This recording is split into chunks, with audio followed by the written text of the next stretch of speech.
Shewu TV. When Jesus follows you everywhere.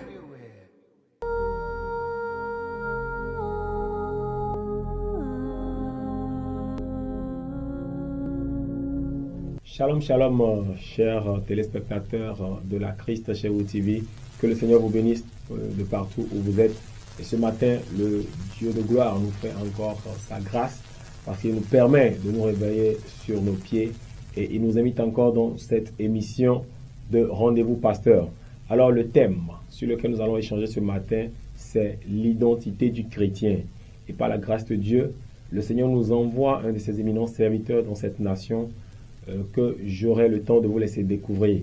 Et avant toute chose, que Dieu vous bénisse. Shalom, shalom. Christ Shewu TV. Alors, homme de Dieu, soyez le bienvenu. Merci beaucoup.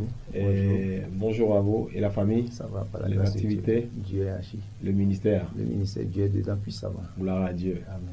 Alors, comme je le disais, certaines personnes déjà le connaissent, mais je vais lui laisser lui-même le temps de se révéler à vous. Homme de Dieu, si vous pouvez vous présenter à ce charmant public qui est en train de vous regarder. D'abord, j'aimerais quand même qu'on bénisse le Seigneur. Seigneur, que ton nom soit béni pour cette émission. Amen. Nous remercions tout ce que tu fais au travers de cette télé, Amen, afin que l'évangile soit propagé dans le monde entier. Amen. Merci pour cette émission, l'identité du chrétien, que tu vas changer la mentalité de quelqu'un, apporter une façon de réfléchir, une façon de voir les choses dans la vie d'un chrétien. Merci pour la faire au nom de Jésus, j'ai prié. Amen. Amen. Je suis le prophète Wouf Agossou. Je suis un serviteur de Dieu. Mon église se trouve au niveau de Apepozo et de Nimanya. Nimanya face les rails. Lorsque vous longez Nimanya, je suis en face des rails. Je suis aussi dans d'autres activités. Mais vous aurez le temps de découvrir ça après. Merci beaucoup. Gloire à Dieu. Quand Dieu bénit un homme, il met beaucoup de flèches à son arc. Et je crois que le prophète Wouf, que certaines personnes connaissent déjà sous ce nom, est une personnalité vraiment imminente. Et par la grâce de Dieu, nous aurons la chance ce matin d'apprendre beaucoup de lui. Amen. Et donc, quand nous parlons de l'identité de chrétien, beaucoup de personnes réfléchissent à travers. Les gens ne comprennent pas. Nous sommes dans le Christ, mais beaucoup ne savent pas en fait ce que c'est que l'identité. Yes. Ils ne maîtrisent pas leur identité. Alors, homme de Dieu, quand nous parlons de chrétien, comment est-ce qu'on peut définir réellement un chrétien? Merci beaucoup, monsieur Aristide. D'abord, un chrétien, c'est quelqu'un qui suit Christ. Amen. Selon la définition que les gentils ont donnée à ceux qui suivaient Christ dans la parole de Dieu, dans le livre des Actes. Donc, un chrétien, c'est une personne née de nouveau, qui a reçu le Saint-Esprit et qui est disciple de Christ. Donc, en bref, pour définir un chrétien, toute personne doit savoir qu'il doit être d'abord né de nouveau. Ça, Christ viendra vivre en lui. Et c'est ça le christianisme. Tu deviens disciple de Christ. Tu suis ses principes, ses commandements, jusqu'à ce que tu sois enlevé par la suite ou à la venue de notre Seigneur Jésus-Christ. Amen. Alors, homme de Dieu, en disant cela, nous on croyait que c'est quand tu vas à l'église que tu es chrétien, parce que les gens du monde appellent les gens qui vont à l'église chrétiens. Donc, est-ce qu'il y a une différence entre celui qui va à l'église et celui qui est réellement chrétien? Bizarrement, c'est ce qui se fait comme aujourd'hui, que beaucoup se trompent quand, étant dans l'église, ils sont déjà sauvés. Et je disais la fois dernière à certaines personnes que un évangéliste, un jour, m'a posé une question. Est-ce que Jésus existe réellement? Quand la question m'est venue, je me suis dit, vous êtes réellement un évangéliste? Il dit, oui, je prêche la parole. Vous prêchez comment la parole? Vous évangélisez comment? Et là, j'ai su que beaucoup de personnes disent qu'ils sont en Dieu, mais en réalité, ils font les choses en tâtonnement. Ils ne connaissent pas Christ, ils n'ont aucune relation, ils ne sont pas sauvés. Aucune assurance. Aujourd'hui, comme nous parlons des fois de l'enfer, beaucoup par crainte d'aller en enfer sont venus dans l'église, croyant qu'ils sont sauvés. Beaucoup de personnes dans l'église, désolé, mais iront en enfer. Parce que vous ne pouvez pas être là avec le serpent. et attendre que vous irez au ciel. Vous ne pouvez pas être là avec les fétiches de votre famille qui vivent en vous, qui vous inspirent, qui vous donnent des pensées et que vous prétendez qu'à la fin, vous irez au ciel. Ce n'est pas possible. Il faut que le Saint-Esprit seul vienne vivre en vous. C'est le Saint-Esprit qui doit vous emmener au ciel. Sans lui, vous ne pouvez pas.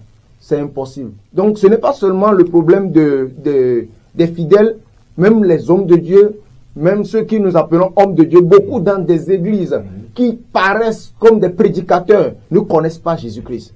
D'ailleurs, leur vie le montre. C'est vrai, ce n'est pas la vie que nous menons qui nous amène au ciel.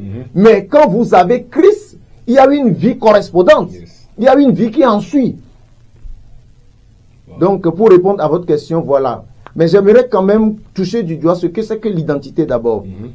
La simple définition, pour aller dans le dictionnaire, pour que tout le monde puisse comprendre, c'est l'ensemble des éléments qui permettent de reconnaître quelqu'un. Par exemple, prenons la carte d'identité. Si nous prenons une carte d'identité et que vous n'êtes pas là et qu'on montre votre carte quelque part, là, on sait immédiatement qui vous êtes. La carte parle de vous. La carte parle de qui vous êtes. Donc, si vous vous présentez devant une personne, même si vous ne parlez pas et que vous montrez votre carte d'identité, on sait qui vous êtes. Donc, l'identité du chrétien,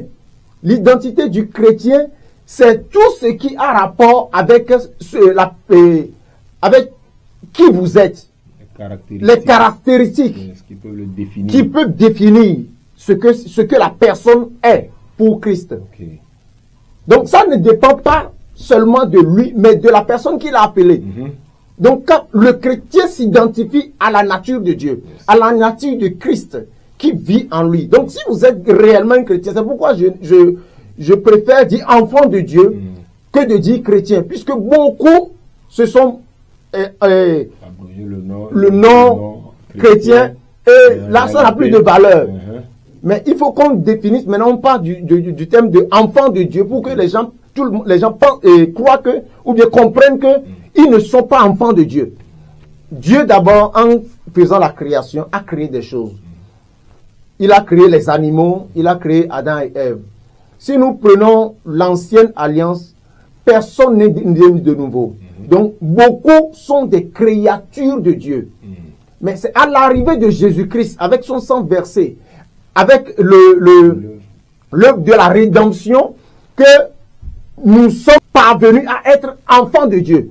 Et c'est là que nous pouvons nous identifier à Dieu. Nous pouvons dire que moi, je suis Dieu. Moi, je suis Christ. Jésus-Christ vit en moi. Tel Dieu est, tel je suis sur la terre. Voilà un peu. Alors, toujours dans le sens de cette identité. Alors, pourquoi est-ce qu'il est important pour un chrétien de savoir qui il est? Merci beaucoup. Est-ce que ça a un avantage? Pourquoi il est important? Merci beaucoup pour cette question. C'est très important pour un chrétien de savoir qui il est. Parce que si vous ne savez pas qui vous êtes déjà perdu. Vous ne savez pas où vous allez. Jésus dit, je sais d'où je suis venu. Je sais là où je vais. Je sais qui je suis. Donc, si Jésus même s'est présenté tel, nous-mêmes, nous devons savoir d'où nous venons, qui nous sommes et où nous allons. Les trois choses là, tu dois savoir, tu dois comprendre en tant que chrétien. Jésus dit, je suis la lumière. Il n'a pas peur de déclarer qu'il est la lumière. Donc, si le chrétien aujourd'hui, par exemple, ne sait pas qu'il est la lumière, il est Dieu, il est le sel de la terre, il est une race élue, un sacerdoce royal, une nation sainte. Qu'est-ce que tu peux faire? Tu ne te connais pas, tu ne peux pas parler. Tu ne te connais pas, tu ne peux pas agir. Parce que si le mécanicien ne sait pas qu'il est mécanicien, il ne peut pas réparer une voiture. Il ne peut même pas parler pour que les gens lui amènent des voitures à réparer. Donc si le chrétien sait qu'il est chrétien, il pourra faire l'œuvre que Christ nous a donnée à faire sur la terre. Il pourra représenter le caractère de Christ sur la terre. C'est parce qu'il ne sait pas qui il est et c'est pourquoi il vit des vies qui ne sont pas identiques à la vie de notre royaume. Donc si je comprends bien, ces personnes qui sont dans l'église, ou ces, bon, excusez-moi, ces soi-disant chrétiens, qui vivent une vie qui n'est pas en fait en relation, ou qui ne ressemble pas à Christ, ça veut dire que ces personnes-là ne savent pas réellement qui ils sont. Ça veut dire qu'ils ont perdu leur identité. Merci beaucoup. Est-ce que vous savez que un roi, même l'enfant d'un roi, qui sait qu'il est un enfant de roi, ne peut pas rester sur la poubelle? Bien sûr. Si quelqu'un est élevé, par exemple, dans une famille royale, et qu'il sait, déjà on les apprend Bien sûr. comment vivre la royauté. Bien sûr. Donc, il ne peut jamais rester dans ces endroits. Donc, si le chrétien arrive à connaître qui il est, il saura qu'il y a des choses qu'il ne peut jamais faire. Il ne peut jamais s'y mettre dedans. Si ces choses-là viennent à lui, il va fuir. En tout cas, c'est ce que la Bible dit. C'est ce que la Bible dit. Donc, le problème de l'Église aujourd'hui, de telle manière que les gens ne voient pas Christ, ne voient pas Dieu au travers de nous, c'est que le chrétien même ne se connaît pas. Parce que ce n'est pas le problème de Dieu. Vous savez, venir à Christ, devenir enfant de Dieu, c'est un. Mais vivre le christianisme, vivre la vie du royaume, c'est autre chose. Je crois que c'est maintenant que nous devons maintenant parler de ça à l'église. Parce que à l'église, on doit plus prêcher Christ. À l'église, on doit enseigner comment vivre Christ. Wow. Ça, c'est très important parce que même nous, les hommes de Dieu, vous me permettez-moi, ne vivent pas la vie du royaume. Nous parler, nos façons d'agir, tout montre que nous ne connaissons pas en réalité. Nous n'avons pas de révélation sur Jésus-Christ.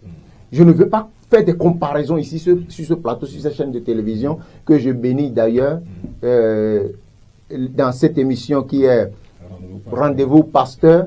Que le Seigneur bénisse cette émission. Je crois que cette émission ira très loin. Amen. Et beaucoup de vies seront sauvées par cette émission. Amen. Donc, il faut que on enseigne maintenant au corps du Christ comment vivre Christ. Jésus viendra prendre une église sans tâche. Si l'église n'a pas besoin d'atteindre la stature parfaite de Christ, je crois que au moment où nous sommes sauvés, Dieu aurait nous enlevé. Maintenant, Dieu nous a laissés pour que notre vie maintenant impacte la société. Notre esprit est déjà fusionné avec le Saint-Esprit. Il faut que notre âme aussi arrive à la dimension de notre esprit. Et il faut que notre corps s'identifie aussi à notre âme. Si nous prenons Dieu, Dieu le Père, Dieu le Fils, Dieu le Saint-Esprit, ils sont identiques. Maintenant, pourquoi nous, notre esprit, fusionné avec le Saint-Esprit, désire marcher selon les principes du royaume, mais notre âme agit autrement. Nous avons des pensées erronées. Nous avons des pensées qui sont développées parce que dans le monde, avant de devenir Christ, nous avons appris beaucoup de choses. Donc ces choses-là, maintenant, font la guerre à notre âme. Et ne nous laissent pas de vivre en réalité la vie chrétienne. Si le chrétien se connaissait, si l'ennemi envoie des pensées négatives pour faire la guerre à son âme, il saura que non, ça là, ce n'est pas ma façon de vivre. Ce n'est pas ma façon de vivre. Il faut que je me conforme plutôt à la voix du Saint-Esprit. Oh, alléluia. Oh, vraiment, homme de Dieu, vous êtes tellement béni. Excusez-moi pour ma voix ce matin qui est un peu cassée. Mais toutefois, je tiens aussi à demander à l'homme de Dieu, et comme vous êtes en train de le dire, c'est vrai, aujourd'hui, on est en train de prêcher Christ. Et le problème, les gens écoutent Christ être prêché. Mais les gens se posent, comment est-ce que je peux marcher en conformité avec ce Christ-là? Comment est-ce que je peux marcher avec ce Christ-là? Je crois que c'est l'occasion de pouvoir décortiquer les choses. N'ayez pas peur parce que nous, on n'est pas en train de faire de la politique. On est là pour amener la vérité et que la lumière puisse éclairer les nations. Voilà. Je crois que nous sommes arrivés à une étape où la Bible dit quoi? Que l'heure vient à adorer le Père en esprit et en vérité. Et là, nous sommes là vraiment pour révéler les choses spirituelles, pour ouvrir les yeux aux gens. Et donc, tout ce qui est erreur, tout ce qui est erreur dans l'Église ou dans nos enseignements, les hérésies que nous enseignons des fois sans le savoir, il faudra quand même que nous puissions lever l'équivoque pour que celui-là qui est en train de regarder par cette émission puisse comprendre réellement que j'étais dans l'erreur, maintenant je dois revenir à la véritable vérité. Ok? Alors, parlant de cela, comment est-ce que on peut enseigner aujourd'hui Christ aux gens? Comment est-ce qu'on peut amener les gens à marcher avec Christ? homme de Dieu. Ok, merci beaucoup pour cette question. Je vous en prie. Jésus-Christ dit, déjà vous êtes pur à cause de la parole que vous avez entendue. Vous savez, le Saint-Esprit étant en nous, lorsque nous prêchons réellement la vérité, le Saint-Esprit révèle à la personne la lumière par rapport à ce que nous prêchons. Okay.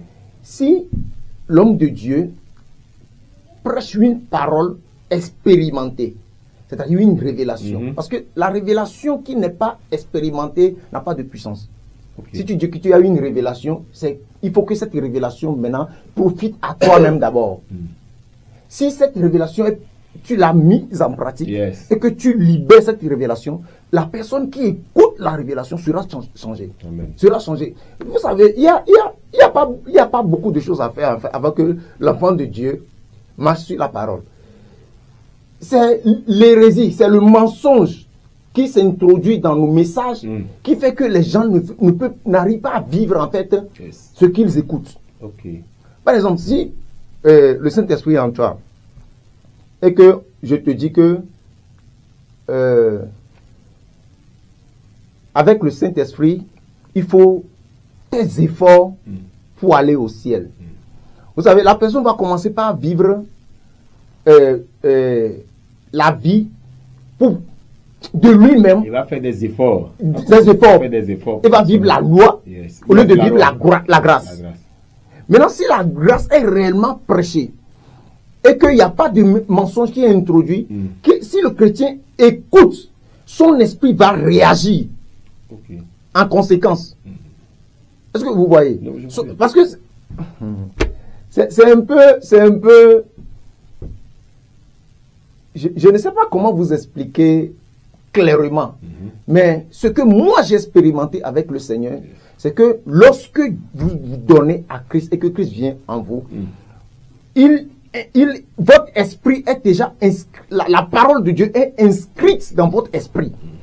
C'est-à-dire, ce n'est pas compliqué pour vous de vivre la parole. Maintenant, si l'enfant de Dieu écoute ce que l'homme de Dieu lui enseigne et que c'est la vérité, son âme se conforme. Ce n'est pas compliqué. Mais si ce n'est pas conforme, l'enfant, il y aura la guerre dans son esprit. Parce que l'âme a écouté autre chose, l'esprit a déjà autre chose. Donc, ce n'est pas conforme pour que la personne puisse manifester ça. Mais comme nous ne maîtrisons pas ce que nous faisons, excuse-moi le terme, nous ne maîtrisons pas ce que nous faisons et que nous voulons toujours se faire paraître. Ça fait que nous disons des choses qui ne sont pas de notre royaume. Mais nous croyons que c'est de notre royaume, puisque personne ne l'a jamais exprimé. Donc, beaucoup de révélations sont là aujourd'hui, qui sont carrément des hérésies. Mais comme ce n'est jamais véhiculé, les gens pensent que c'est une vérité, c'est une nouvelle révélation. C'est vrai que avec Dieu, la révélation est progressive. Il y a des choses que peut-être on n'a pas déjà dit avant, que nous allons dire maintenant. Mais si le Saint-Esprit n'est pas la source de ce que tu dis, la personne qui écoute ne peut pas vivre en conséquence. Donc le problème, en fait, ce n'est pas les enfants de Dieu, c'est nous. C'est nous qui libérons un message qui n'est pas totalement correct. Mais homme de Dieu, dans ce cas, nous voyons également dans les je vais prendre cet exemple banal là, dans les rangs de Jésus-Christ par exemple, il y avait quand même des personnes qui étaient avec le Seigneur Jésus, certes, qui avaient reçu une portion de l'Esprit, je crois, avant même la Pentecôte. Ils avaient quand même reçu une portion de l'Esprit, où le Seigneur Jésus a soufflé sur eux. Il avait dit qu'ils ont reçu le Saint-Esprit quand le Seigneur Jésus a soufflé sur eux. Mais on a vu parmi ces gens-là des gens qui avaient des prédispositions au mal, comme Judas, et qui est allé même jusqu'à vendre le Seigneur Jésus-Christ. Aujourd'hui, est-ce que ces mêmes choses ne se passent pas dans l'Église? Est-ce que il n'y a pas, ça veut dire que dans l'Église où l'homme de Dieu expérimente réellement les choses, tout le monde automatiquement devient chrétien, voilà. C'est aussi le mal que nous avons aujourd'hui dans la société, parce que l'ennemi envoie toujours ses éléments, ses agents. Parce que la Bible dit, Satan se change en ange de lumière. Il se transforme en ange de lumière. Donc ses serviteurs aussi, ses ministres peuvent. Donc il y a certaines personnes qui ne peuvent jamais être converties. Parce que la Bible dit dans le livre de Jude 1 qu'il y a certains dont leur condamnation est écrite depuis longtemps. Donc c'est aussi le cas de Judas. Donc leur condamnation est écrite, est inscrite depuis longtemps. Donc ces personnes-là ne peuvent pas arriver à Christ. Mais il ne faut pas qu'un chrétien qui me suit actuellement, ou bien une personne qui me suit actuellement, se dise que bon, peut-être que comme je n'arrive pas, ou bien chaque fois je tombe dans le péché, que peut-être que moi aussi j'ai été condamné. Non, ce n'est pas ça. Parce que les gens là qui sont condamnés, ils savent pour qui ils travaillent. Ils ne sont pas venus pour l'évangile, ils ne sont pas venus pour être convertis. Ils savent leur mission. Ils savent ce qu'ils font.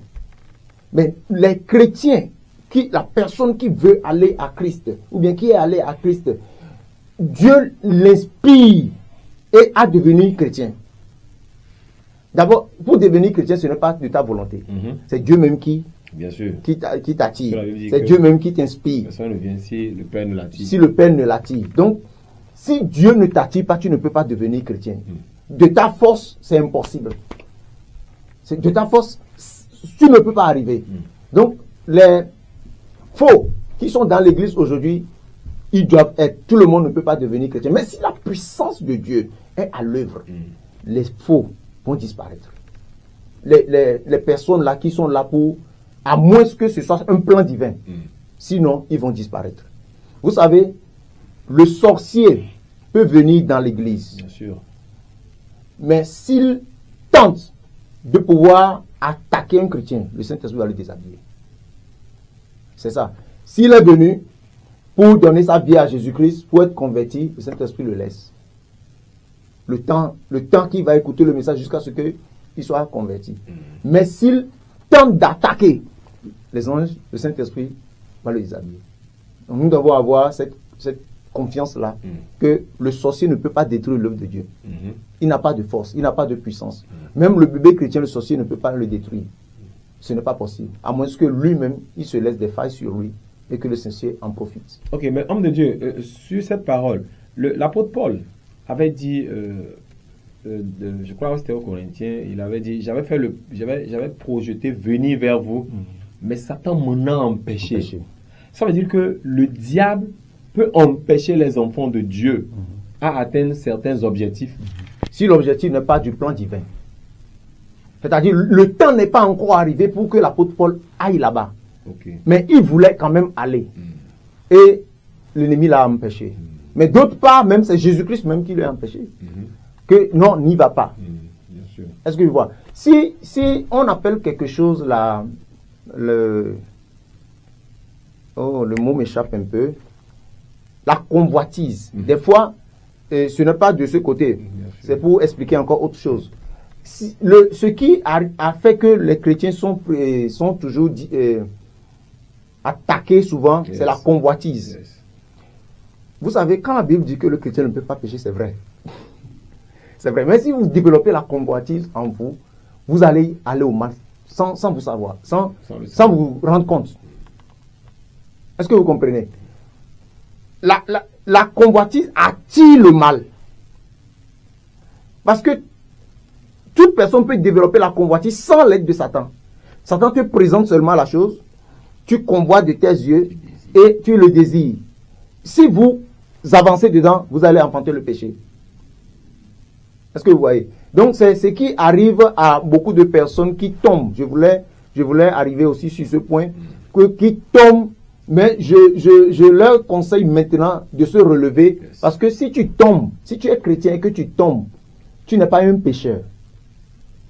Le chrétien qui tombe n'est pas un pécheur. Le pécheur, c'est une personne qui n'a pas Jésus-Christ. C'est une personne qui n'a pas donné sa vie à Jésus-Christ. C'est une personne dans la vie duquel le péché réside. Donc, si toi tu es venu à Christ, tu es devenu un saint. Une nouvelle créature. Et un saint qui tombe n'est pas devenu un pécheur parce qu'il est tombé. Non. Parce que c'est la nature qui est en toi qui fait de toi un saint. Ce n'est pas l'acte que tu poses qui fait que qui va te faire perdre ton statut d'enfant de Dieu. Oh. Est-ce que vous voyez? Je veux que les gens comprennent mieux cet aspect parce que aujourd'hui ça crée beaucoup d'amalgame dans le corps du Christ. Et c'est vrai que l'Église, aujourd'hui, nous sommes chrétiens, mais les gens continuent pas à garder cette ancienne idée-là. Ok, la loi veut continuer quand même pas à primer sur la grâce, où les gens se disent que certes, tu es devenu un enfant de Dieu, mais il faudra que tu fasses ça, tu fasses ça, tu fasses ça, tu fasses ça. À un moment, est-ce que, parce que moi j'ai dit que le chrétien c'est aussi l'ambassadeur de Christ sur la terre. Ok, à un certain moment, quand tu fais tout ça là, et que tu te dis, je dois faire des efforts, sinon le Père ne va pas m'aimer. Je dois faire des efforts, sinon je ne vais pas arriver. Je dois faire des efforts. Alors, quelle est la place de l'effort que le chrétien fait? La place de l'effort que le chrétien fait se trouve dans le livre de Romains 12 à partir du verset, du verset 1 et 2. L'âme, ton âme, en tant que chrétien, doit être renouvelé par toi-même. Il soit transformé par le renouvellement de votre intelligence. Donc, c'est à toi de travailler ton âme. Mais en ce qui concerne ton esprit, Jésus a déjà fait le travail là. Oh de Dieu, comment est-ce qu'on peut faire un travail sur l'âme? L'âme, beaucoup ne comprennent pas. Là, c'est bon. La méditation de la parole de Dieu, la lecture des Écritures, la prière et le désir de pratiquer la parole de Dieu. Tu dois avoir cette soif-là, que ce que tu lis, tu dois pouvoir pratiquer. Ne pas adapter la parole à ta vie, mais toi-même, tu dois se conformer à la parole. Parce qu'il y a certains qui lisent, quand ils voient que ça ne les avantage pas, ils laissent et puis ils trouvent une façon de comprendre ça. Mais la Bible, ce qu'il dit, c'est ce qu'il dit. C'est à vous de vous adapter. Donc, renouveler votre intelligence, vous ne le ferez que en méditant la parole de Dieu de temps en temps, parce que la Bible dit dans le livre de Josué que quoi? Il faut lire matin, midi, soir, nuit et jour de ta bouche. Chaque fois, tu dois avoir cette parole-là en train, dans ton esprit, en train de marcher, en train de marcher. Et la parole maintenant va créer une lumière en toi, et c'est cette lumière-là qui va te propulser. Parce que, vous savez, si le chrétien qui n'a pas une âme renouvelée va être comme un mondain. Et c'est ça, on dit un chrétien immature, bien un chrétien charnel. Bébé chrétien. Donc, on doit atteindre l'immaturité. Quand vous devenez mature, vous savez ce que vous faites. Même quand vous priez, vous savez le résultat que vous attendez. Bizarrement, aujourd'hui, nous ne prions pas tâtonnement. Jésus a fait de nous des maîtres, en fait. Des dieux. Des personnes qui savent ce qu'ils font et qui savent le résultat de ce qu'ils sont en train de faire. Si nous sommes en Christ, chrétiens, et que nous marchons toujours pas tâtonnement, nous ne pouvons pas démontrer le Dieu que nous avons. Parce que si vous allez vers, par exemple, ceux de l'autre côté, et quand ils vous parlent de quelque chose, ils démontrent en même temps. C'est-à-dire les gens de l'obscurité. Les animistes. Les animistes. Ils démontrent.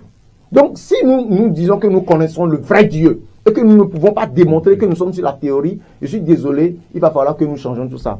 Il faut que la pratique suive ce que nous disons. Amen. La Bible dit, ce que Jésus disait, c'est ce qu'il faisait. Ce qu'il faisait, c'est ce qu'il disait. Le chrétien doit arriver à ce niveau. Mais le chrétien vit plus dans son âme que dans son esprit. Il a la conscience de l'âme et du corps que la conscience de l'esprit. Est-ce que vous voyez? Beaucoup de chrétiens aujourd'hui ne parlent même pas en langue. Beaucoup de chrétiens aujourd'hui ne savent pas comment c'est-à-dire quand tu leur parles de la vie spirituelle, ils pensent ils disent, je vais rentrer en esprit, et après avoir prié, ils reviennent. Or, le chrétien fait l'erreur de quitter ton esprit, c'est là de l'esprit, c'est là tu rentres dans la terre. Et là, tu peux retourner à ta place. Mais le contraire, c'est que tu n'es pas chrétien. Parce que c'est ceux qui sont dans le monde qui vont en esprit, et ils font les choses en esprit, et puis ils reviennent chair. Vous voyez, mais nous sommes constamment sur le trône de Dieu. Notre esprit, nous sommes assis avec Christ dans les lieux élevés, toujours en esprit. C'est ça, vous pouvez être en esprit 24 sur 24, 7 jours sur 7. Toute l'année, vous pouvez le faire. Si vous êtes vraiment, vous avez une relation et une communion, intimité avec le Saint-Esprit. J'aimerais bien que cette émission puisse durer encore plus. Mais apparemment, le temps qui nous a été imparti tire pratiquement à sa fin. Et homme de Dieu, je souhaiterais vous recevoir sur ce plateau parce que ce ne serait que la première partie de cette émission. Merci. Il y a beaucoup d'autres choses que nous voulons découvrir quand nous parlons d'identité du chrétien. Et je suis sûr qu'il y a certaines soifs sur lesquelles les téléspectateurs, les internautes sont restés. Et par la grâce de Dieu, nous allons forcément revenir la prochaine fois sur cette émission. Alors, tout à l'heure, vous étiez en train de vous présenter et vous avez dit que votre église est située à Avepozo, oui, à et Avepozo. à Lima. Limagna. Limagna, voilà. Ouais. Homme de Dieu, pour ceux qui sont ici et qui voudraient venir vous rendre visite là-bas, quelles sont les adresses ou bien quels sont les contacts que vous pouvez laisser, quelle adresse vous pouvez laisser pour que ces personnes-là puissent facilement vous joindre? D'accord. Et si vous pouvez encore mieux indiquer l'église pour eux. D'accord. L'église se trouve, si vous venez à Avepozo, Avepozo, vous descendez à la Craie. La Craie, vous demandez là-bas que vous allez chez le prophète. La Craie, c'est quoi? La Craie, c'est une école. Ok, école La Craie. École La Craie. Ok. Donc vous descendez là-bas et vous dites que vous allez chez le prophète. Le prophète Ouf. Oui, oui, je suis au fond, dernier carrefour. Ok. Sur le prophète Ouf. Ok. Et à Nimagnan, dès que vous descendez au bord de Nimagnan, vous longez jusqu'à trouver les rails. Vous ne traversez pas les rails. Ok. Et puis vous tournez encore à votre droite. Ok. Vous longez jusqu'à 500 mètres. Vous trouvez l'église à votre droite toujours. Ok. Face les rails immédiatement. Ok.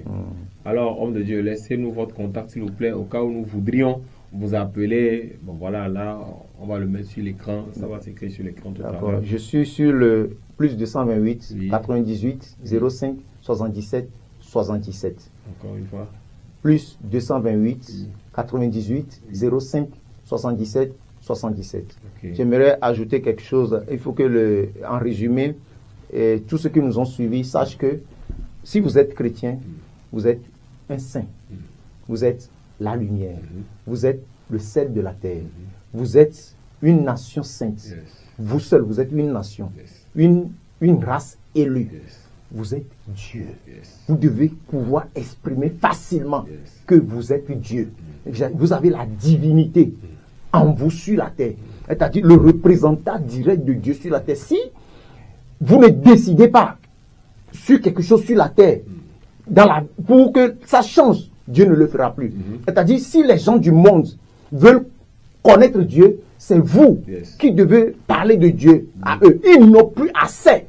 Ils n'ont pas d'accès pour accéder à Dieu si ce n'est pas vous. C'est vous qui devez leur montrer qui est Dieu. Donc, c'est pourquoi, même quand ils vous voient, sans parler, ils doivent savoir que lui, là, c'est un Dieu. Yes. Wow. C'est Oui, puissant. oui. Ah oui. Malheureusement, c'est ce que beaucoup ne savent pas. Et les chrétiens croupissent là où les gens du monde sont en train de lever les drapeaux. Voilà. Et vraiment que le Seigneur nous fasse grâce. Et je souhaiterais bien qu'à travers cette émission, à travers ce thème que nous avons fait ce matin, que beaucoup de personnes reviennent en fait à découvrir leur identité. Et comme je l'ai dit, le prophète Ouf va revenir sur ce plateau et nous allons jouer la deuxième partie. Nous allons attaquer la deuxième partie parce qu'il y a des questions encore plus pertinentes que nous avons gardées ici, que nous allons lui poser. Alors sur ce, un mot de fin. J'aimerais prier pour tous ceux qui sont avec moi. C'est mon mot de fin. Seigneur, merci pour ta grâce. Je libère actuellement la puissance du Saint-Esprit sur toute personne qui est sous l'influence de ma voix, afin qu'ils puissent cerner leur identité et marcher selon ton plan, selon ta volonté. Je prie que toute personne qui est maintenant sous l'influence de ma voix et qui est guérie, soit guérie au nom de Jésus. Amen. Que tout problème qu'un enfant de Dieu traverse et qui l'empêche de vivre la vie de Christ, que le problème là soit résolu instantanément. Au nom puissant de Jésus, j'envoie ma voix vers toi. Ma voix c'est le feu. Au nom de Jésus, sois transformé. Au nom de Jésus, je te propulse sur le chemin de ta destinée. Au nom de Jésus, j'ai prié. Amen. Amen. Merci beaucoup, homme de Dieu. Merci. Que Dieu vous bénisse. Amen. Bien chers téléspectateurs de la Christ chez vous TV, ainsi se referme ce numéro de notre émission. Rendez-vous, pasteur, autour du thème l'identité du chrétien, première partie. Dieu vous bénisse. Shalom, shalom. Bye, bye. Shalom.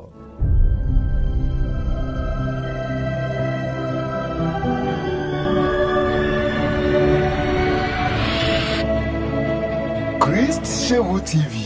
When Jesus follows you everywhere.